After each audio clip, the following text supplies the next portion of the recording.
Hey everyone, it's Alexa and welcome to Philo. We are sitting in my screen porch in the cottage at Philo. Philo is the name of our 10 acres that my husband and I bought with our 3 kids at the time. We now have 4. About almost 2 years ago. It'll actually be 2 years next month that we purchased the property, and then we had to do a lot of work on the house, a lot. So then we couldn't actually move in until June of 2022.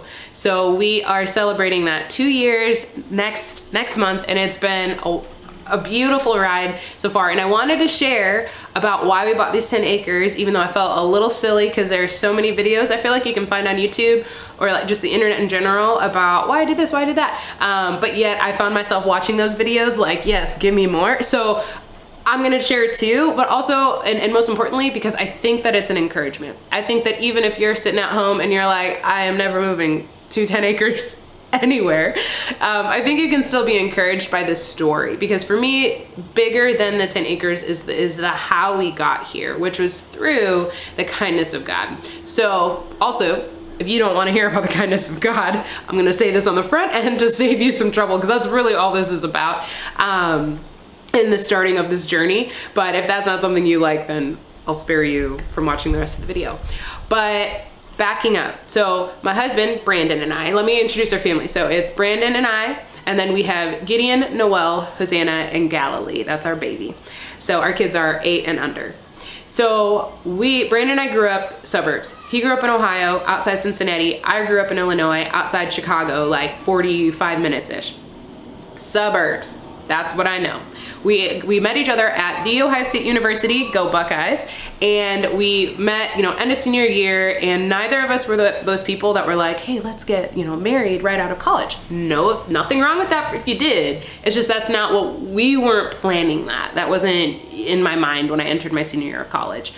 But God had other plans, and so we met each other, and from the jump we're like, it was he and I. It was just always he and I. So we started dating September, got engaged July, we're married that next January, went on a honeymoon, and then we got back and drove out to Portland, Oregon, because that's where he found a job in engineering, and I was in communication. I had interned in PR, my major was journalism, I wanted to go into broadcasting, like that was my passion. So I knew it would be easier for me to find a job in that world than for him and his specific engineering to find a job just anywhere. So we went with where he could find a job, which was in Portland, Oregon, and we got in a Penske truck. I had turned 23 the day we started driving out to Portland, and that's a bummer. My neighbor is definitely chainsawing right now. We're gonna keep going for it because Brandon's got the kids and they're gonna need to eat dinner soon, so I'm just gonna pray that this sound is enough. I'll try to project. So we're driving out to Portland, Oregon. I know nothing about this place, nothing, except that they have a mountain and I'd never seen one, so I was excited. Portland, for many reasons, my life was changed in that place. I mean, we did have our first babies there. I learned about hiking. I mean, I knew what hiking was and I'd done it, but I got to really do it. And I just became a very avid fan of the outdoors. What does this have to do with 10 acres? Well, when we moved to Portland, on the drive there, one of the things that I prayed was, Lord, I want to use my broadcasting skills for a nonprofit to share, to like help people. I thought it would be in like anti-human trafficking. That was I was very passionate about that and thought, okay, maybe I can find something in that world. So we get to Portland and we're meeting people that are like, it's been really hard to get a job, all that. Well, I pray, and I had prayed that prayer right on the way there. I find a job. We got there February 1st. We left January 29th, got there February 1st. I found a job 2 weeks later. I started that job about 2-ish weeks after that. And the job was with an organization that served people experiencing homelessness. And it also had 2 addiction recovery facilities. So it had one for women and children and one for men. And I was hired on to be the public relations specialist, which meant I got to go on TV and tell the stories of people experiencing homelessness. I got to pitch to newspapers. I got to go on radio. I got to do government funding, government, not funding because we weren't government funded, but government relations. I got to do that. I got to do donor relations. I got to do community relations. I got to just go sit at the shelter where we were serving people, various emergency services. You're talking food, clothing, shelter, all of that. I was able to just go and be in a relationship with people that were utilizing our services. And that was the best part. And I remember, I'll never forget my executive director saying, he was like, you need to know who we're serving before you can go talk about what we're doing. Before you can talk about it, you need to know and intimately know. And so I got to build deep relationships with people who were utilizing our services. And to me, that was the best part of the job. That was it. Like I loved that. I didn't love the situations they were in. I didn't love the hard stuff that they had gone through in their lives. I didn't love that. I really loved that the Lord was kind and just allowing me to be in relationship with people and to know them in just deep ways, and to be able to eventually make it not about the TV channels coming and they want to interview me because I represent the organization to tell the story of what's happening. What was the best part to me was when I got to say, no, you can interview Phil yourself, because Phil has agreed to share his story with you. And so you don't even need me. Let Phil be the one to tell you. Let him share his story, own it and share it. And hopefully change the community's perception and understanding of what homelessness is, or what a homeless person, which I don't even like saying that. I like to say a person first, experiencing homelessness. Let Phil be that one to tell the story. And the same was true for women and children and men in our addiction recovery programs, because that also was an opportunity for people there were many opportunities for people to get to share their story and what led to addiction, all their things. And I want to say, again, this all relates to the 10 acres. I'm almost there. I do want to say, and I'm mad that chainsaw's going because I want it to be very clear. If you are someone who has walked through addiction recovery, or if you know someone that has, but first, if you are someone who has, I want to say, I think you are one of the strongest people. You are just one of the strongest people. I have watched the hard isn't even the right word. It is one of the hardest things that most people don't understand, most people don't know, or haven't witnessed. And I just want to say that if you are sitting there, if you're watching this and you are sober and you're fighting, I don't care if you're sober one day or if you are sober for the last 30 years. That is amazing. Keep going. You are a testimony to just so much goodness. I'm so, I know you don't know me, but I am so proud, thankful, honored. I mean, I saw people walk through horrendous things, people who were introduced to drugs that, it's easy to judge people, but you learn their stories. You're like, yo, mama did what? She introduced you to what? You were a child in what? So many painful, traumatic stories that led to people's addictions. And it's just, okay. So the reason you need to know all that, and my passion there, is because that's the community that really is where this vision came from. Now, when I worked at this organization, one of the things that I would notice is, every so often, participants in the program and staff, would go to a property that might, have a couple acres, and they would get to just be free, hang out, run around, chill, do what they wanted to do, to get out of program a little bit and just be. And it was that idea that came to mind when we were looking for houses. We were just, looking around at different places all around Atlanta. I mean, we searched everywhere. Our realtor was wonderful, very kind, because we went from, if you know Atlanta, we went from Gwinnett County to South Fulton to over where we are in Austell. So if you know Atlanta, we were and everywhere. And we lived in Dunwoody while we were doing all of this too. So it was just a lot. And my husband worked anyway, it doesn't matter. But so all of that, we're searching, we're looking for houses, we're doing the thing. And then one day I come across 10 acres that's only 20 minutes outside Atlanta. And I was like, wait. And that's when I remembered. And I could not shake the idea of being a place where people, just like the men and women that I knew that were going through addiction recovery and would sometimes just have a place that they could go to. That's when I was like, what if we're that place? And I had befriended someone here, and now I get to sit on the board for this organization, but I had befriended someone who was a co-founder of an organization that served women that were single moms, specifically between ages of 18 and 24, and they provide support, housing, and I started volunteering with them. I learned about them before I ever moved here. We only moved here in 2021. Yes, 2021. So we've only been here for almost 2.5 years. But we had become friends on Instagram. I learned about organization. Once I knew we were moving here, I was like, can I serve? Can I volunteer there? And so I've been able to be a part, and now I get to be on their board, like just joined, which is wonderful. But I share that because I was imagining, like, what if we have them come and utilize our property? And I was thinking of other organizations that I could reach out to and serve. I'm like, I know the nonprofit world. I'll just try to become friends with people and just say, hey, you want to come to my property and we can serve you? Which maybe is weird or creepy, but for me, it was like, no, that's exactly what I need to do. And thankfully, my husband was on board. And so when I found this first property, we looked at it. I really wanted to make it work, but it had a pipeline running through it, and you can't build on that pipeline. And everything was all off. Like and we would have had to build a house on it. So it was like, this just isn't going to work. The layout of it wasn't the best. It wouldn't have been the best option for us. But I couldn't let it go. So then I couldn't let this vision and idea go. So Brandon and I agreed we were going to pray and fast in the month of February.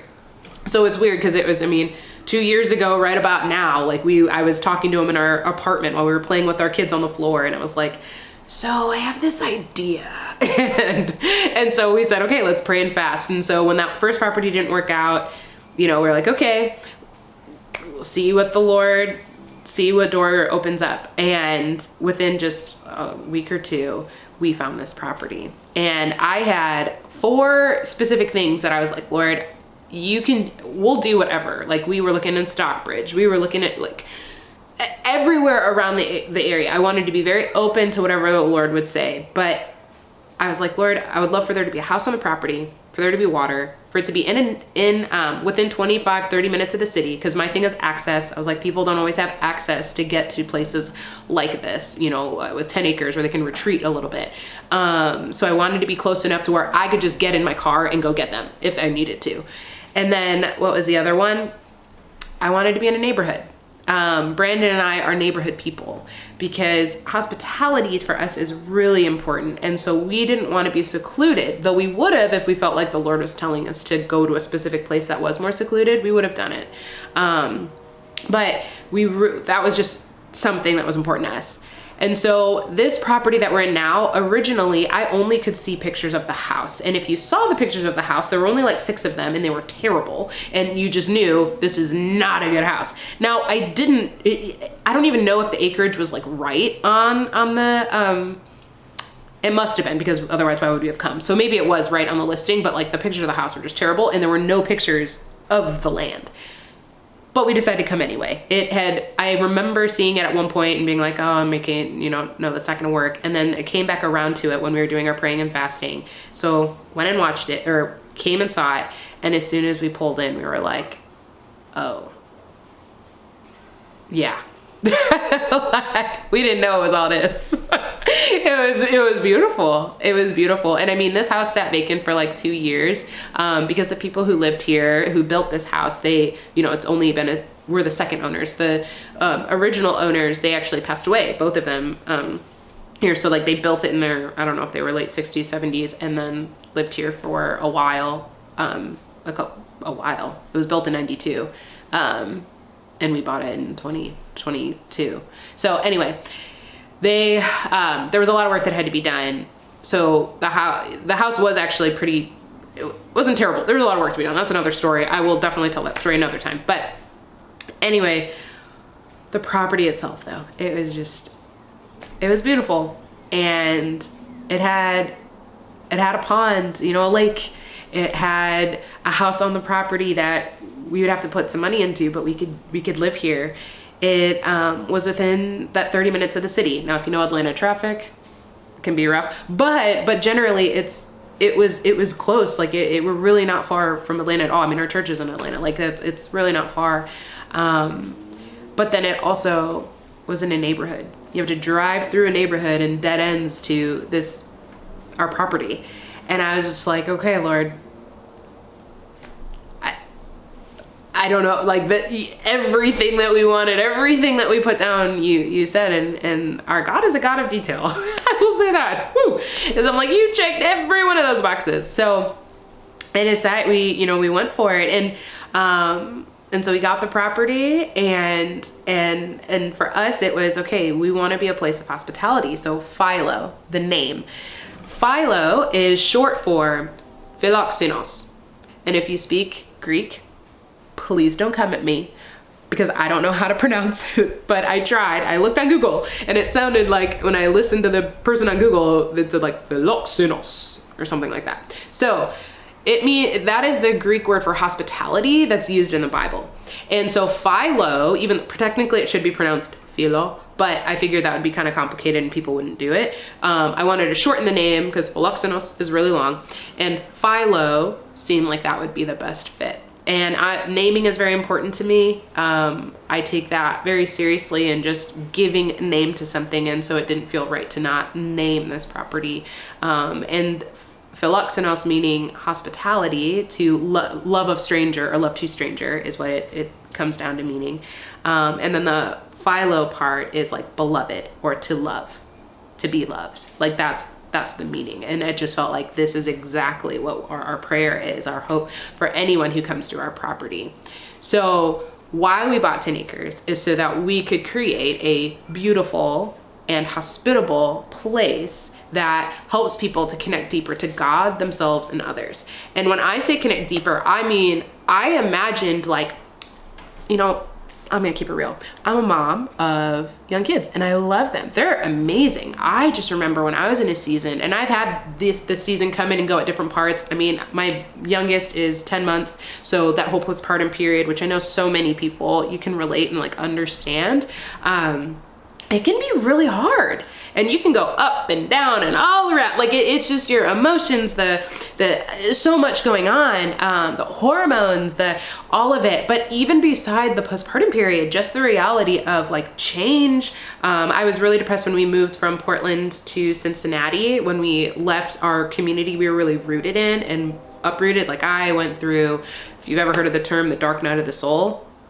Definitely had that. It's a time I would not take away because of the depth and intimacy with God that I had there, but it was very painful. And in that season, I really thought a lot about the people who are just at the edge of where they just want to like break. And I was imagining them being people that we could create a cabin for and, say, hey, do you need to come and scream? Do you just need to yell? Do you need to cry? Do you need to wrestle with God? We have a place for you. Do you need to come and sleep? Remember Elijah? He needed to sleep. He needed some food and he needed a rest. I have that for you. Do you need to come and play and have a place where you can just enjoy and run around and not worry about I think about especially people who maybe don't have as much access to a car or other things, or living in especially in the city and you can't get out. It's like, do you want to just come out and have a big field that you can run around and you don't have to worry about anything that's like, it's just for you? I have that. I want to give that. I want to offer that and share it. And so when I was imagining this place, I was imagining getting to serve people in like different organizations. Like I talked to you, going through different situations in their life or have unique circumstances. But then I was also thinking of the people that like I might sit next to at church who are like, you know what? I'm really struggling and I need to get away. I wanted to be that. I wanted to offer that. I have very big dreams of having, a venue, a place that, or I guess venue is not the right word. I want to have a building. I want to build a building on the property where we can do everything from art workshops to prayer gatherings to retreats to whether it's a staff retreat or it's like someone's coming and retreating and you're intentional about how you do that, to birthday parties, which we have hosted here, to weddings, which we have hosted one here, which is amazing already. So there's just so many different ways that we can use this to serve people, and that is the goal. But I really want to have like a building that's like a meeting place. Right now we use our house, like use what you have, right? But I would love to have that. And there's so many more things I can go. I don't want to go down the rabbit trail yet. There's so much to share, and that's why we're doing these YouTube videos, because we want to share the story of what it is that's being created here and what we believe that God's doing and he's invited us into. But going back to that dark night of the soul, living in Cincinnati, there were two things that I like loved and that were really helpful to me when I was struggling. And they were reading the word, so God's word, and interior design. My background is not in interior design. I shared what my background is, but I fell in love with it. When we lived in Cincinnati, we actually bought a home that was going to be built. So it wasn't a custom build, but you could choose from 6 builders, and then from them you could choose the model home you wanted, and you could do like the selections, you know, for finishes and stuff. But for the most part, it was kind of done. But it was a big, I mean, it was this really nice big house, but it was a box. It was an empty box. And so my husband and I, while we were there, got to do, you know, different projects to really bring some more character to it. But in general, when I was thinking through like, okay, interior design, and I'm looking at the plans and I'm trying to learn and my eyes are being opened, I started researching and studying constantly just interior design. Like I was like, I love this. Like, this is amazing. I didn't know this world, you know? And so that led to me now, I have an interior design business that I'm building, and I've done little projects here and there. Cause again, children and lots of children, and not that there are other people who do businesses and are able to have kids and stuff like that. I'm not saying that.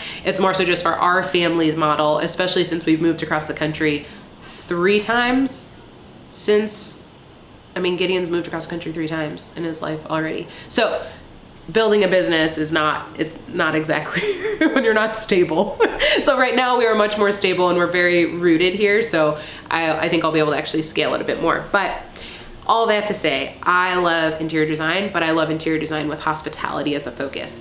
I get very frustrated when people talk about hospitality as entertainment, more so because I'm a words person, journalism major, so that is important to me, and I understand I'm probably nitpicky, but I think it's really important to ensure that when we're talking about hospitality and we talk about entertainment, which is great, love some entertainment, I hope I'm entertaining right now, but it's not as service focused as I think hospitality is. I think hospitality is about welcome, it's about service and generosity. It's how can I serve you? And even when I think about making these videos, it's very important to me that I am considering how am I hospitable? How am I creating a hospitable place? Like, I wish I could give you some of my chai too. Like, but how am I making it so that you know you matter? I'm sharing this story not just so that I can talk about myself, but because I'm hoping that in it you have heard so far that you can pray and God hears your prayers, and it is amazing how in his word it talks about he inclines his ear to us. I hope that's an encouragement. I'm not saying, hey, whatever you pray, he's gonna answer. I don't know, but I am saying that when we are faithful to seek him, he will respond. And if it's a yes and you go, awesome. If it's a no, also awesome, because it might hurt a little bit, but it means that it's probably not the best for you. It isn't, because our God is good like that. He doesn't just play with the mediocre. He wants to give you what is good and what is best. And so anyway, my hope in sharing these stories is to serve you in that way, and to honor you in that way, to celebrate. I'm very passionate about hospitality in all forms of life. I believe hospitality is a way of life, that it's a lifestyle. It is not just in your home, but it definitely starts there. I think that hospitality can be formed in our homes, and I understand that home means different things for different people, and I want to be sensitive to that. I'm not going to go into all of my backstory, but I get it. I also very much so get it for my own life experiences. But I think that there's just such richness in hospitality, and I think that in our world today, like, there is such a need for more open doors, or more seats at tables, more willingness to be vulnerable and welcome one another in. That to me is my point of view of interior design. So going back to that, when we often talk about, like, in design, you have a point of view. What point of view are you coming at this design with? And for me, it's hospitality. And so I have interior design. I love talking about the different ways that interior design and how we design our homes can help us be more hospitable, but also I love looking at the spiritual formation aspect of our homes. So that's something that I'm going to talk about here. I'm going to talk about the making of Philo. I'm going to talk about our garden, which very excited to talk about that. Very excited, because there's so much beauty in creation. But there's our garden, and we're doing both vegetable gardening and flower gardening. I really want to see how I could make a flower farm, because I mentioned how beauty is very important to me. So both with interior design and also with the gardening, I intentionally am trying to create, or I should say add to, the beauty that's already here. That's very important to me, because I believe that beauty points to hope. Hope, capital H, as in Jesus. Like, just beauty points to Jesus, beauty points to hope. I don't know how many people I've ever met, if anyone, who has said that when they sat down and they saw something that they thought was beautiful, they just were pissed. Like, no, like, we're generally happy people when we see it, and more hopeful. And that is what I want to create here. I want people to come onto this property, and I want them to look around and to smell the air and to just hear the birds and say, oh, it might be okay. Even if only in that moment. Might be okay. That's what I hope. And so that for me, I am on a mission to figure out, like, this girl who did not grow up doing any of these things, I am like knee deep in figuring out how to garden well. I want to do it as excellently as I can. Not perfectly, caveat, because I don't think I'll be perfect, but I want to do it with as much excellence as I can. And so that's for the vegetables and the food that we need to feed our family, especially with some health issues my daughter's had. So we have to, but we've always wanted to garden with the goal of being able to use it to serve people at our events that we where we host people, bring them into our property and things. So there's that, but then there's the flower gardening and flower farming and working on cut flower, planting a lot of cut flowers so that I can just, again, have that beauty around for people to see and enjoy.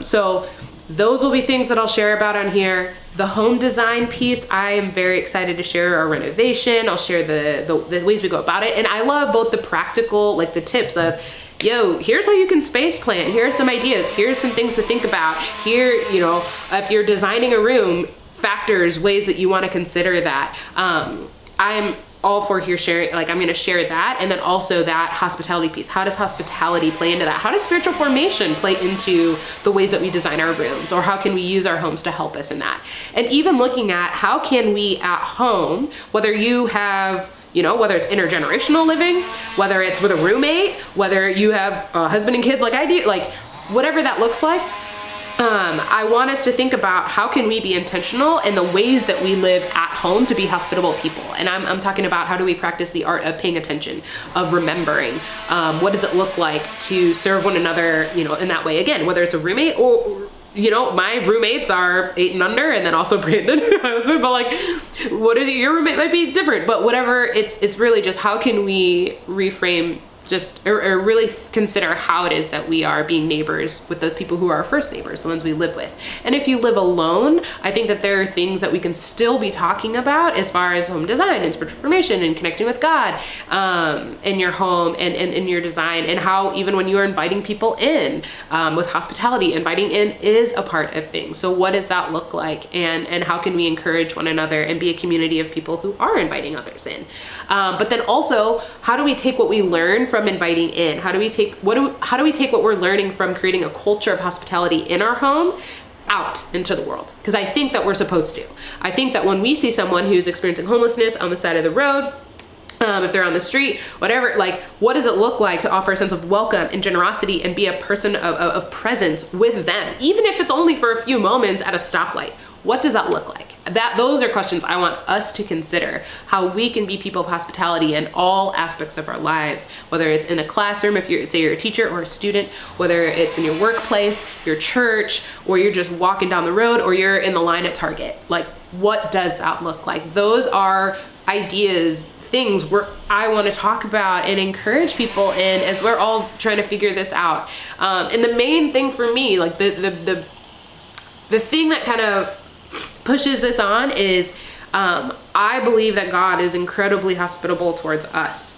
And so I often say my like little, I don't know if you call it a tagline, but like I want my hospitality, your hospitality, to reflect the hospitable heart of God towards us. His welcome, his generosity, his acceptance, his invitation to us. I want my hospitality to reflect that to you in this video. I want it to reflect to people that see me on the street. I want it to reflect, towards my family. To me, that is really important. It's my mission.